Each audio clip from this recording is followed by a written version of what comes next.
before I go there, let me go backtrack when I got back to Venezuela. Like I said, I started working at the university full time, working at another university part time, going to law school, going to grad school in applied math there. And then I always remember I had my uncle who had gone to the Courant and who I admired a lot, had been a very good positive role model for me, my Uncle Oscar, my mother's brother. He was doing business in Venezuela, and he had a partner who was part of this very old German original German family. They had all kinds of businesses and malls, big stores of all kinds. And he knew me, and we shared the love of flying and stuff. My uncle had an airplane, this guy had an airplane, so they would always let me fly with them and take over the controls and stuff. And I remember on my wedding night, he comes to me and says, "Hey, Roger, that's exactly the night you're there thinking, oh, how am I going to pay for all this and that?" I was paying for the mortgage for the house was half my salary. And he says to me, "Why don't you come work for me?" And I go, "No, there's no way. I'm a mathematician. What am I going to do selling stuff?" And he says, "No, but do it part-time. How about we make a deal and, work for me 5 years, and if you don't like it, you move on." And he said, "I'm looking for someone to train to take over, and then this way the whole holding company, and then that person would train my son, who's 10, 12 years younger than you, and then you would let him take over."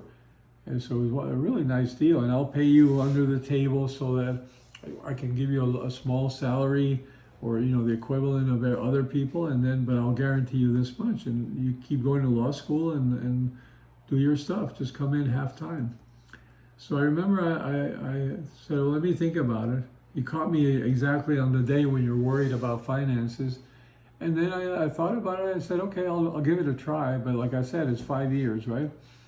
And so first year. How old were you at this time? Well, I was just getting married, so I was 75. I was 23. So he put me in first in the accounting department, and it was funny because I had to use this old NCR machine, and we were doing the books of these two companies. One was in Margarita, it was a duty-free import-export, and the other one was one in Caracas that dealt with liquors and other stuff, clothing and stuff like that. And I remember it was, and another one was a liquor importer that they had just bought.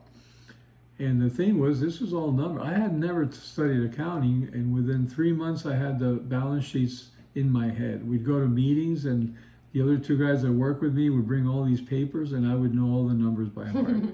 So after a while, then I said, I think I'm ready to do more. And he said, "Okay, I'm going to send you as the assistant to the boss of these three companies."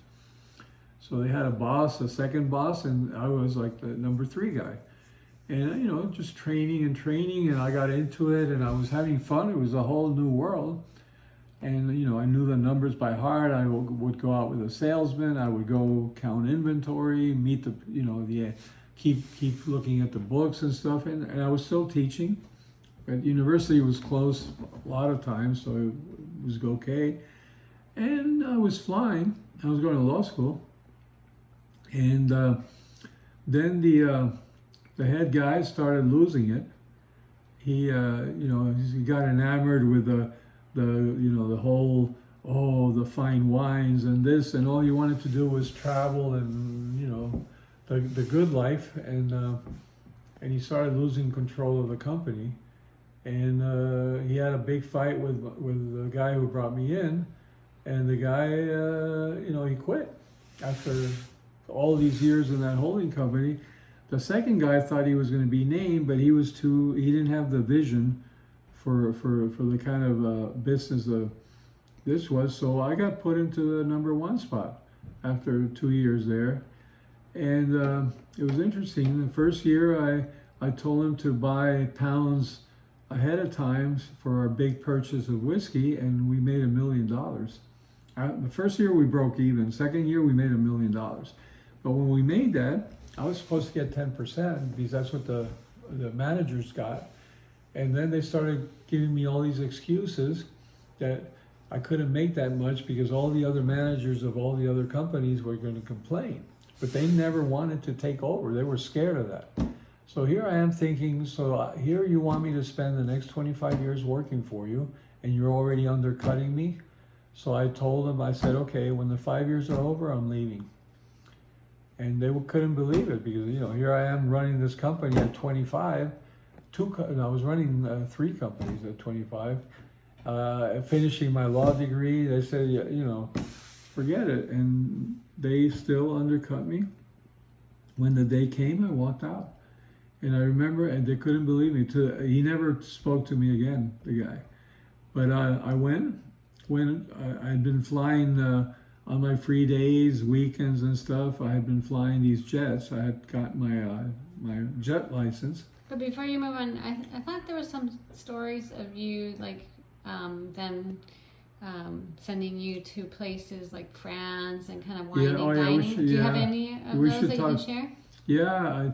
While you were in the company before moving on? Well, I did make one trip to go see all the suppliers. So I met some of the big champagne people in Do you remember in the France. Names or the company? The company was Tétangère, and that was the big competitor of Veuve Clicquot and Cristal and all those. And so, and they were a big family in France because one of them was a senator of France. And I went to Scotland where the Drambuie people, the whiskey people also.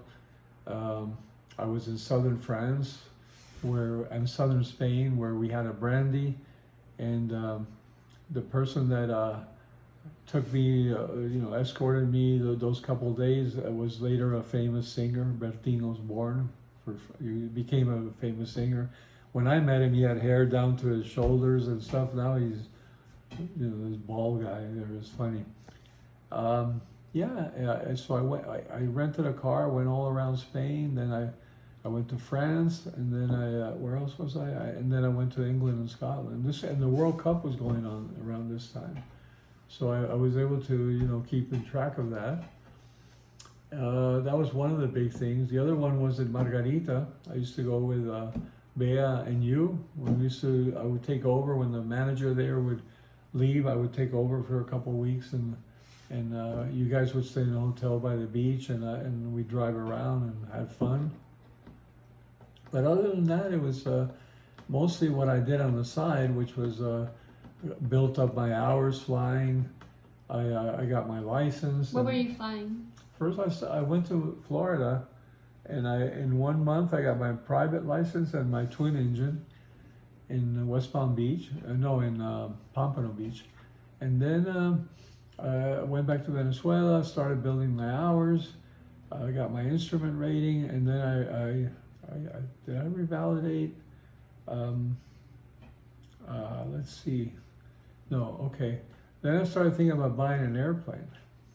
And I got the money, I had the bank loan, everything. So on one of those trips, we were going to buy the airplane.